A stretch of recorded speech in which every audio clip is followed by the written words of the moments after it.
हिस्सा थी।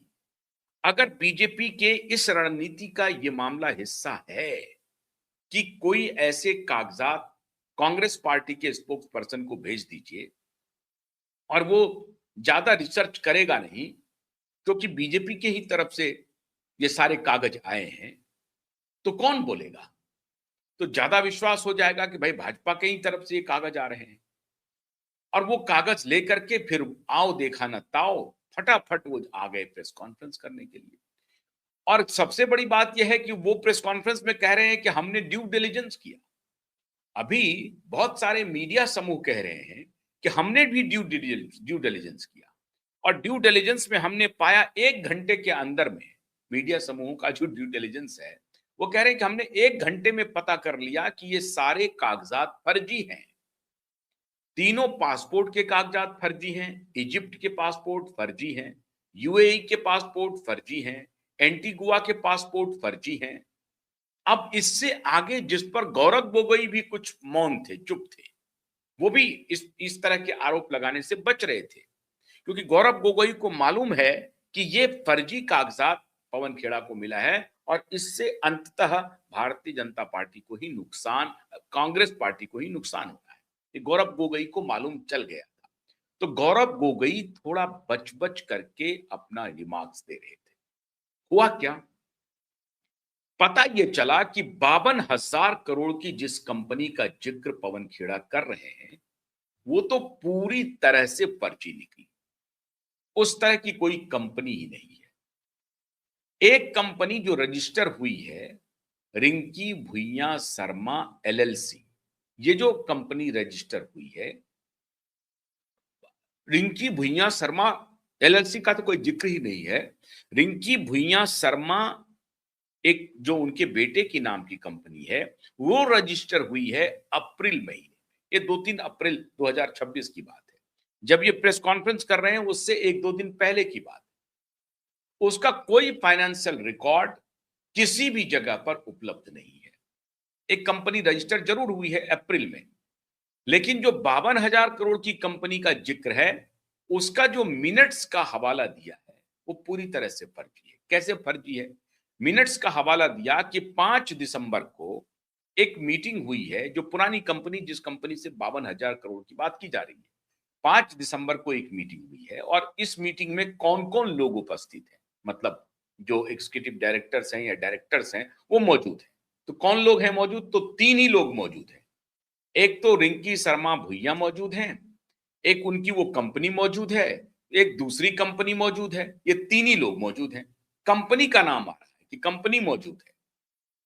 रिंकी शर्मा भुइयां इंडिविजुअल, दूसरी उनकी कंपनी का नाम, तीसरी फिर जो है ये जो नई कंपनी बनी है अप्रैल में, इस कंपनी का नुमाइंदा उस मीटिंग में 5 दिसंबर को बैठा हुआ है। तो पूरी तरह से फॉल्स साबित हो गया कि 5 दिसंबर के कंपनी के मीटिंग के मिनट्स की जो बात पवन खेड़ा ने की, वो पूरी तरह से असत्य है, झूठ है। 52,000 करोड़ की कंपनी जिसका जिक्र हो रहा था कि उस दिन डिसीजन लिया गया है, कंपनी के डायरेक्टर्स ने और जो डेलीगेट्स हैं, उन्होंने निर्णय लिया है कि हम होटल इंडस्ट्री में 52,000 करोड़ का कुछ पैसा निवेश करेंगे। ये सारी बातें झूठी साबित हो गई। ऐसा कुछ भी नहीं है, कोई कंपनी है ही नहीं, नंबर 1। जो दूसरी कंपनी है वो अप्रैल माह में बनी है, उसका कोई फाइनेंशियल रिकॉर्ड नहीं है। जो तीनों पासपोर्ट हैं, उस तीनों पासपोर्ट पर खंडन आ गया। सभी देश का खंडन आ गया है कि ऐसा कोई पासपोर्ट नहीं है। और जो बाकी पासपोर्ट है, उसके बारे में मैंने आपको कल ही बताया था कि उनके भारतीय जनता पार्टी के स्पोक्स पर्सन सुधांशु त्रिवेदी ने कैटेगरिकली बता दिया कि ये देखिए, ये पासपोर्ट जो चोरी हुआ है, उस पासपोर्ट का ये नंबर श्रीमान पवन खेड़ा जी दिखा रहे हैं प्रेस कॉन्फ्रेंस में। अब कहानी मित्रों यही रुकी नहीं। अब ये हो रहा है कि ये अगर तीनों चारों कागजात जिसके ऊपर की इन्होंने स्टोरी बिल्ड किया, प्रेस कॉन्फ्रेंस किया, और इनकी पूरी ये कोशिश रही कि ये बात आग की तरफ फैल जाए आसाम में, और पूरी जनता एकदम से नाराज हो जाए कि अरे महाभ्रष्ट है, महाकर्म। ये आखिरी तुरुप का पत्ता कांग्रेस पार्टी ने चल दिया ठीक चुनाव मत वोटिंग के पहले।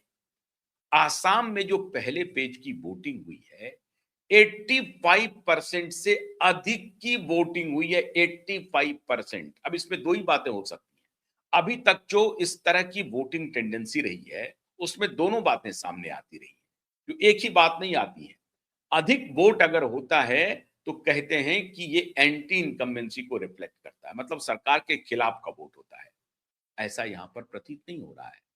यहां पे हो रहा है प्रो इनकम्बेंसी, कि किसी भी सूरत में इस सरकार को वापस लाना है, ये लोग कह रहे हैं। और जो अभी तक के जो वहां से फीडबैक आ रहे हैं, जो सर्वेज आ रहे हैं, उसके मुताबिक hands down Bharatiya Janata party वहां पर जीतने जा रही है। तो फिर ये 85% जो वोटिंग है, उससे भी अधिक की वोटिंग रिकॉर्ड की गई है फर्स्ट फेज में। क्या ये इस बात का द्योतक है कि प्रो इनकम्बेंसी वोट अधिक पड़ा है? और ठीक मतदान के पहले कांग्रेस पार्टी ने जो सिगुफा चला था, जो रणनीति बनाई थी, वो फेल हो गया। क्या कांग्रेस पार्टी के इस झूठ को एग्रेसिवली, जिस तरीके से हेमंत बिश्व शर्मा ने दो शब्दों का प्रयोग किया, पेड़ा बनाऊंगा, खेड़ा का पेड़ा बनाऊंगा, अब पहले तो पेलूंगा, इस तरह के शब्द का प्रयोग किया। क्या वो अपने वोटर को एड्रेस कर रहे थे? ये जो एंगर था, वो हेमंत बिश्व शर्मा पास ऑन कर रहे थे अपने वोटर को, कि देखो, हमें बदनाम करने की उन्होंने कोशिश की है, जो पूरी तरह से झूठ है, अब मैं इसे छोड़ूंगा नहीं। और इसीलिए हेमंत बिश्व शर्मा ने वोटिंग के पहले ही आनन फानन में एफआईआर दर्ज करा करके पुलिस को रवाना कर दिया, आसाम पुलिस को, दिल्ली। और दिल्ली आसाम पुलिस पहुंच गई और घर घर पर छापेमारी शुरू कर दी, जहां जहां उनका ठिकाना था।